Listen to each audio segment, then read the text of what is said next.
Hi, welcome to my CEO tour, episode number 7 already. I'm here with Arun Agarwal, CEO of Infinio. Welcome, Arun. Hi, thanks for having me, Hans. It's great to be here. Yeah, it's growing on me, the show. It's more than expected, and I kind of it's starting to be good. It's growing. Technically, it's growing, and the interviews get better as well. Great. So everyone knows the questions up front, and here is the first one. Give me who you are today.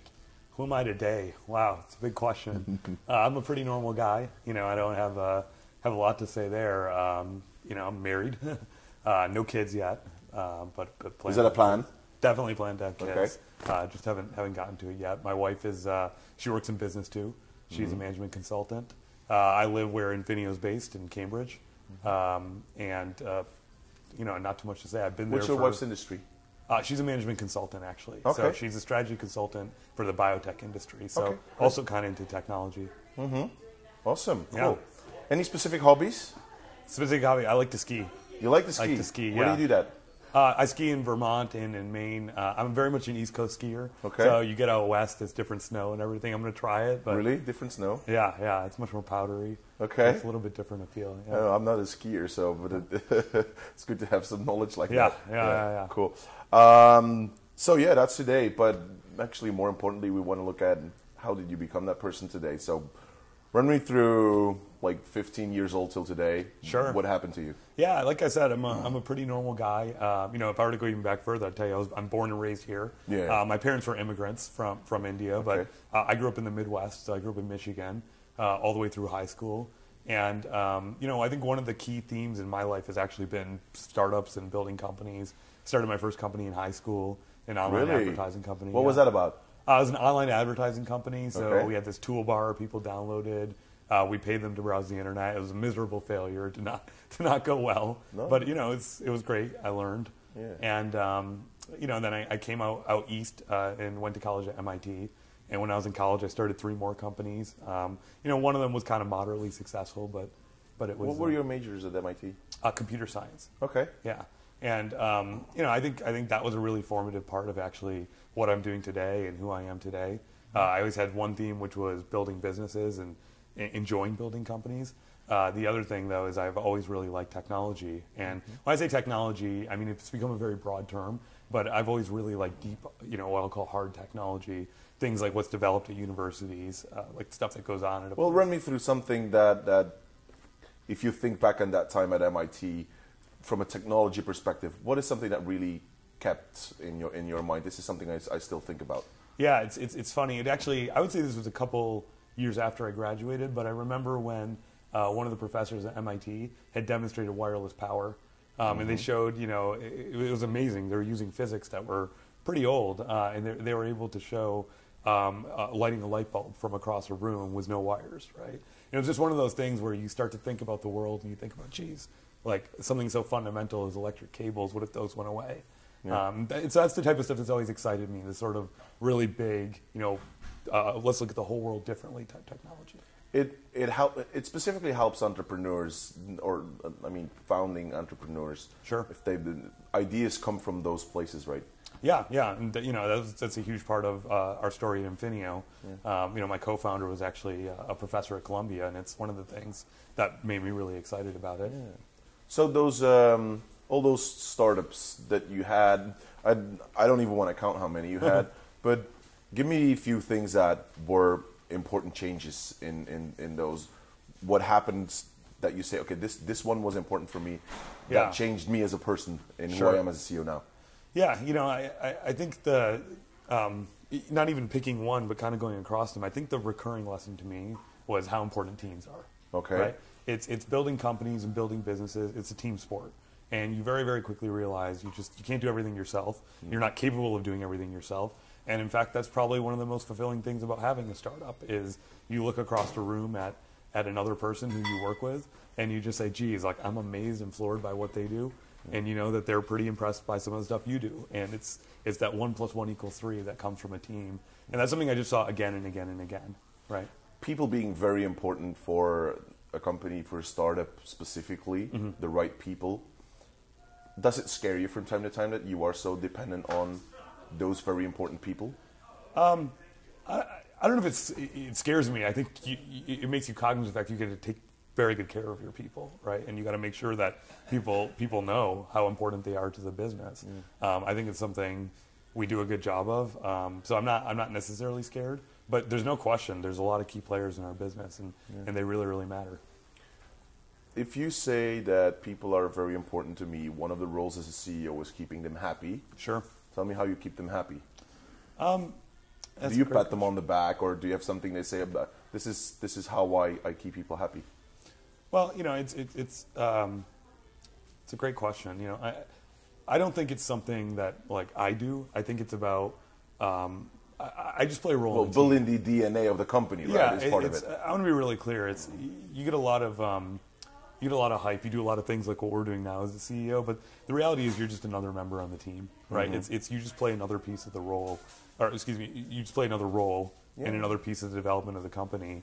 And I think one of the really important things is making sure people understand that it's you're not running the show, or it's a team, right? Yeah. And in fact, most of the most important decisions get made by they get made by employees at all levels. But you find there's certain engineers or certain folks on the sales side, and the individual day-to-day decisions they're making are really important. And I think if you show people that a lot of your job is to make sure that you clear the way for them to be successful, and you give them the support they need to do the things they need to do, versus making them feel like you're the one trying to do everything. I think that helps. In the end, someone just needs to be the CEO. Someone needs to fill that position, and you're happy to take it. Yeah, I mean, I think there's a job and there's a skill set, and I'm not saying that it's not an important role. It is, but it's certainly it's a member of a team more than it is anything else. Yeah, not surprisingly, it should be like that, but surprisingly, this is a comment that I get a lot from CEOs that say, "Well, I'm just the CEO. It's just a title, and I want to remain as humble as possible." Well, it's a very humbling job. Right? Because again, it's not. Let's say you're a surgeon. Actually, I come from a family of physicians. Right? Let's say you're a really, really great surgeon. Right? You yourself can have the confidence to say, "Well, I'm a great surgeon." Right? And I'm going to go and operate on this person and make them better when they were sick. Right? Being a CEO is not like that. It's like we said, you're totally dependent on other people, and I think. You literally can't forget that, and I don't mean you can't forget that because you'll then become ineffective. I mean you can't forget that because it's just blindingly obvious. It's I could take any I could just pick them out. I could say our head of product management. I mean he knows our buyer and our product strategy. He's been that buyer in many ways. He knows them better than I ever will, right? Or our head of engineering or head of and again even individual engineers who are leading pieces of project and. It's intuitively, overwhelmingly obvious that you're only successful with these people. Gets us very good into second part of the interview, right? Sure. So tell me, where did the itch come from? How did you start this thing? Run me through the last 12 months or maybe slightly longer. So Infinio came out of stealth 5 months ago, in that order. Beta right now. Yeah, you got it. For new customers. Well, give me the history. Sure. So I'll go back a little further, and I'll go back about we've been in business about 2 years, and it really I got to give the person I started the company was Vishal Mishra, and in many ways he was working at this when he was still a professor at Columbia. I came along at the point where he'd sort of seen, well, geez, this is something that shouldn't be in the lab. It should be a company. We teamed up and to kind of get the company going, and at the time it was very interesting. He had some very interesting ideas and very interesting technology. But there's this concept of product market fit, which is saying, what's the exact problem we're going to go solve, with this technology? And so essentially we raised some seed financing because we were able to quickly generate a list of here's a bunch of businesses we could build. And in a lot of ways we were a solution looking for the right problem. And so we raised some seed financing in November of 2011. And then we started to build out the team. Are you still at A round? So then last year we did another $10 million. So we raised 12 to date. The seed was 2. So after we did the seed round in late 2011, we started building out the team. 2 very key hires were our head of engineering, who really spearheaded building the team, and then our head of product management, who I mentioned. He actually, for years, had been an IT administrator, and so he was really, really instrumental in helping us very, very much zero in on this is the painful problem that the concepts from Columbia can help us solve. Okay. And from there, we kind of went to investors, said we've narrowed in on the one, and that's when we did our A and raised that additional $10 million. Very specifically, 12 months ago, it's a great question because I actually remember coming to VMworld myself, alone, no booth, no team, looking at the great products, and honestly thinking like, geez, this is a really high bar. You know, this is really great stuff here. And there's still no one doing it. What you were doing, right? There's no one doing what we were doing, and even today there's not. But I just remember being here myself and thinking like, wow, we gotta, you know, we're gonna be here in a year. This is so exciting, but at the same time, it's very daunting. And you know, one of the things to kind of speak to that is, I look at there's 10 of us here, you know, at VMworld, and of that, 8 of them weren't on staff a year ago. And so, you know, there's the famous quote, and I forgot the entrepreneur. I think it's Elon Musk. He says, starting a company is like jumping off a cliff and assembling the airplane on the way down. Yeah. And that's what the last year has been. We've been building the team, building the product, and building the go-to-market all at once, right?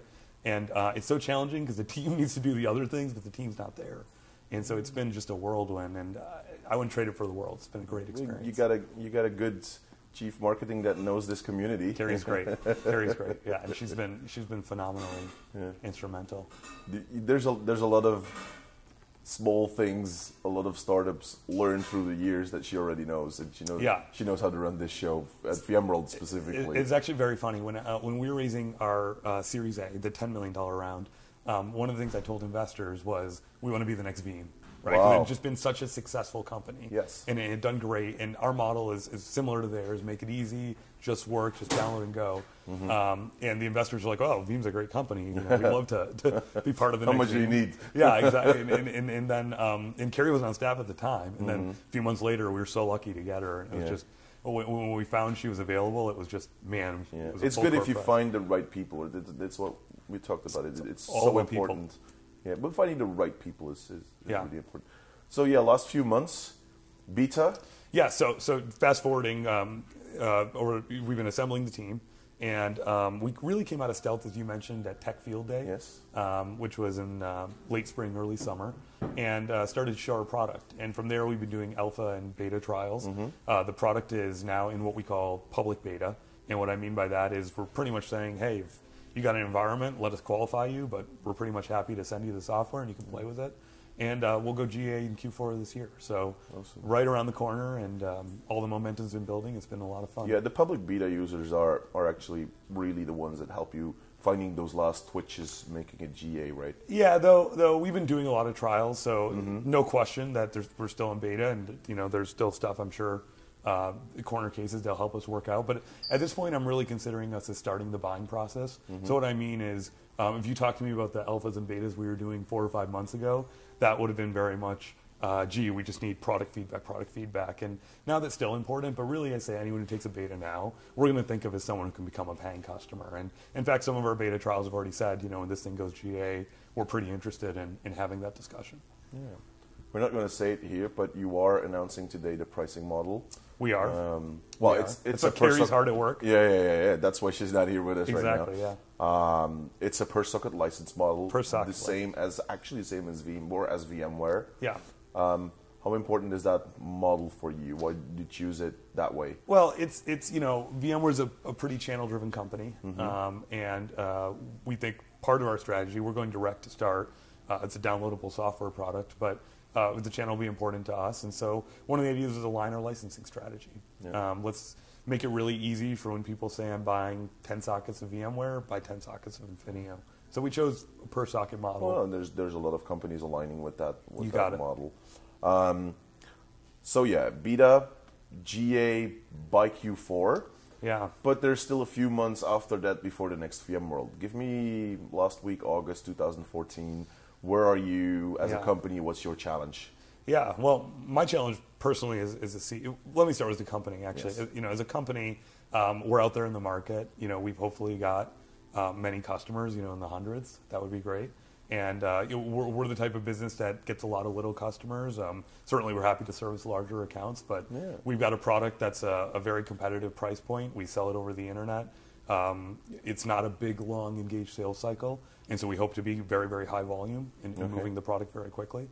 And so that's where we hope to be as a company. And we hope those customers are wildly successful and want to be great references because they love the product. I would say for me, and really again, it's for the team, for all of us, probably the most complicated thing is right now we don't have customers demanding things. Certainly we're getting feedback from customers, but our roadmap is very much internally dictated, right? And all of a sudden you start getting these accounts that are very important to you, and they say, well, I want this feature or that feature, and you've all of a sudden got to strike this balance between what's good for the long term and what's good for various subsets of your customers. Yeah. And so product prioritization becomes bigger.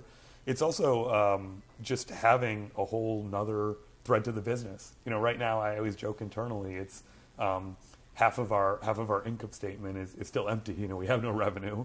We're not worried about any of that stuff. I mean, we're concerned about getting there, but it's really to execute well. We've just got to define and build our product really well and get our go-to-market in shape.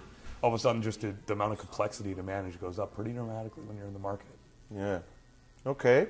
I'll pin you on that. Yeah. We're at VMworld. Sure. You're the first CEO that I'm interviewing during the conference. Well, actually, the conference didn't start yet at 7:30. But how will the conference go, and what do you expect from this week? So, you know, we're here just like a lot of other companies, get the word out, get people excited and interested in Infinio. I would actually say, even though the conference is starting today, last night was great. Yes. We had a huge interest at our booth. I think people are really, really excited. I give Carrie a lot of the credit there, but also just the product that the engineering team and the product teams have built is, I think, very compelling. So that's our goal, get the word out. One of the things about our product is it's very easy to try. So all we're asking is people try it. You know, if they don't like it, they don't have to buy it. Download, install, delete. Exactly. If necessary. Yeah, one click on install. Yeah. Well, that is important. There's so much in this industry going on right now. Yeah. That you'll have to be able to just test it out. Yeah. And throw it away. You got it. Yeah. That's it becomes more important to be able to see multiple technologies because there's just too much out there today. Yeah, there's too much out there, and no one has time. You know, it's IT administrators don't have 2-3 days to try a product. It's 30 minutes. Okay. You can get that, then you should be thankful. And you're very supportive of the community. At least 2 parties that I know of that you're sponsoring. Yesterday we had VM Underground. Yeah, VM Tonight Underground. CXI party. Yeah, it's a good 2 time. of the bigger parties at VMware. Yeah, I got to tell you though, I'm on East Coast time, so it's late nights, but it's a lot of fun. Yeah, it's good, and it's like you just said, it's about the community and getting out there, meeting people. A lot of this venue is about networking. Yeah, no question. Yeah, no question. Okay, Arun, thank you very much.